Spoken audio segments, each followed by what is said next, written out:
Hey guys, it's Shannon. So today's video is going to be about the surgery that I just had.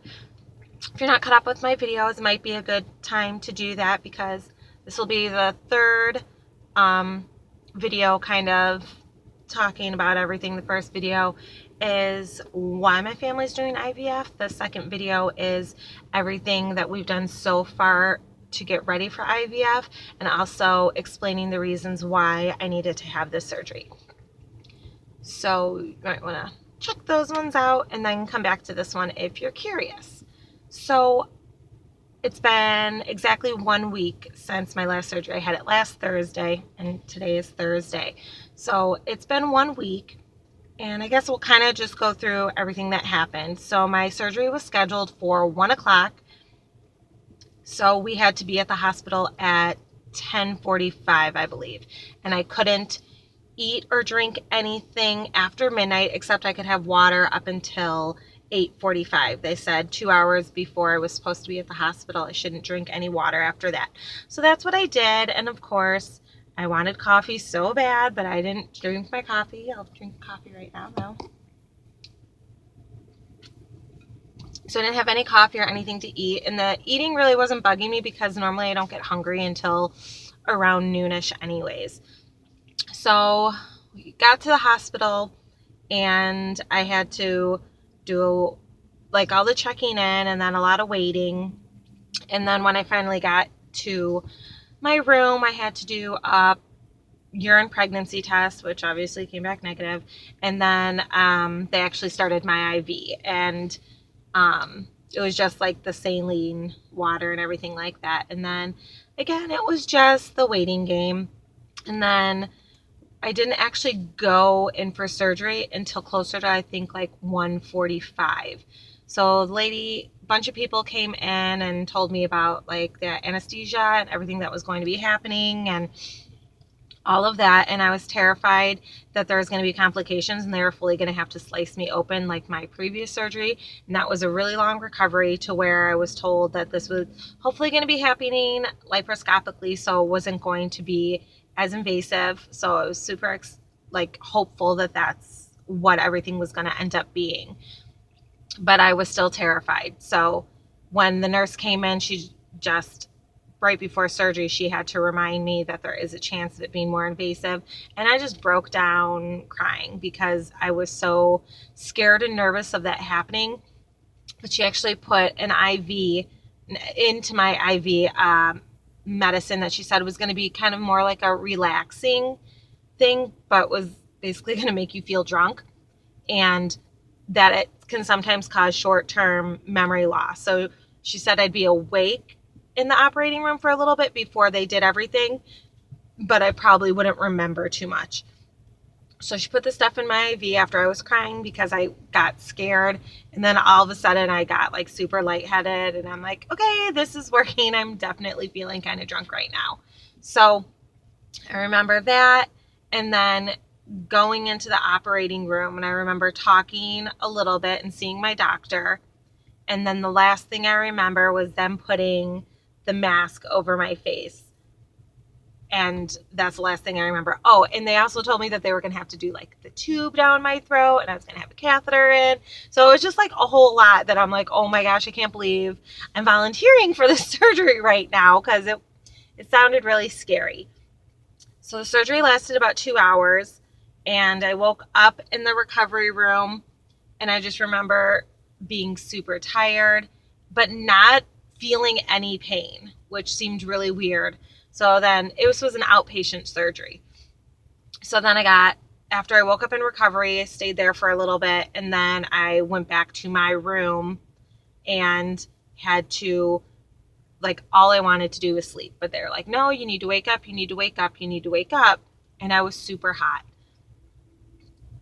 And but not in any pain, but just super uncomfortable. So then they were like, okay, it's time to get dressed. It's time to get you ready to go. So I was crying again, but not because I was in pain, because I was so tired and all I wanted to do was sleep, and because I was hot. So they gave me like a cool rag that I was putting on my head. Emotional mess. If you guys haven't figured that out by now, that's kind of the story of Shannon. I'm cry at everything, just hot mess. emotional hot mess.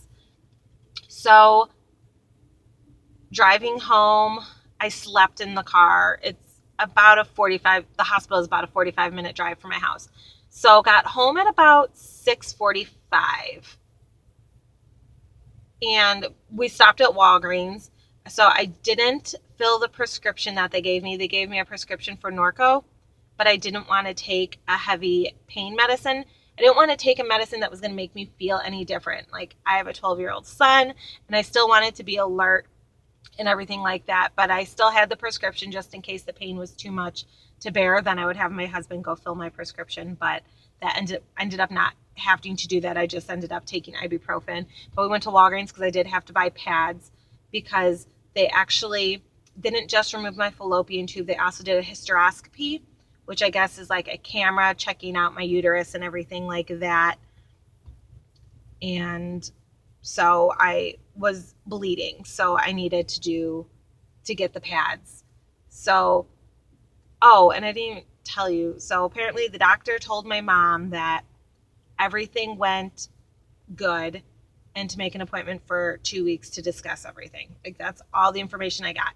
Oh, and they didn't have to slice me open. Yay! It was laparoscopically. So I actually have an incision in my belly button and then 2 lower ones. So got home and I basically slept for the rest of the night, and that's when the pain started to settle in. So I was in a lot of pain Friday night, but just took my ibuprofen. No, Thursday night in a lot of pain, and then it went into Friday and I was in a lot of pain, stayed home, just kept taking the ibuprofen every 4 hours. And then Saturday, same thing, but Saturday I started feeling a little bit better.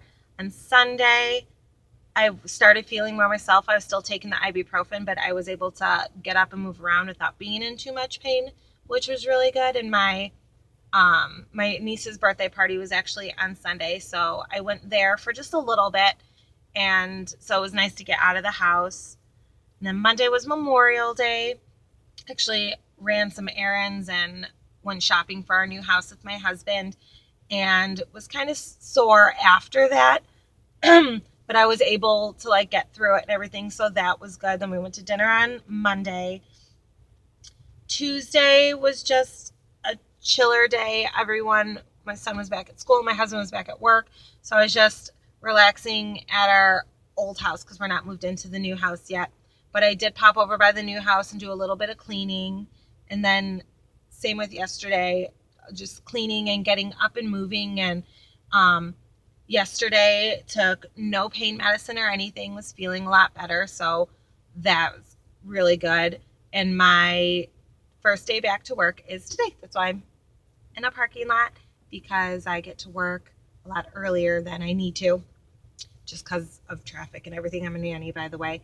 So that's kind of where we're at now. I'm feeling pretty good. Haven't taken any pain medicine today. I might need to, because I'm not supposed to lift over 5 pounds for 6 weeks, which is really unrealistic. I went grocery shopping the other day, and I'm sure the gallon of milk is 5 pounds. And one of the kids that I nanny for is actually 2.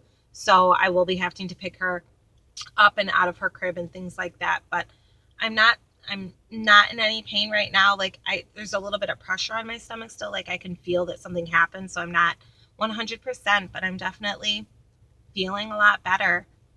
And so I still need to make my appointment, which now it's been a week since surgery. So in about a week, I need to make an appointment with my doctor and hopefully figure out more information as to how my surgery went and how my uterus looked, and hopefully the next steps in actually starting the IVF process. I feel like we've done months of all of this stuff for IVF, but I haven't actually gotten to start the IVF process of the meds and all of that. So fingers crossed that everything went smoothly and my uterus is looking amazing, and hopefully we can start to make a baby. Okay, thanks for watching. Go ahead and leave any questions if you have anything about everything I've gone through, or let me know your stories. If you have any channels where you're documenting your process, I'd love to see those too, so I can kind of prepare myself for future things, or just I don't know. I've been looking up everything. I'm so curious. So go ahead and like and subscribe, and I will see you when there's an update. Thanks, guys. Bye.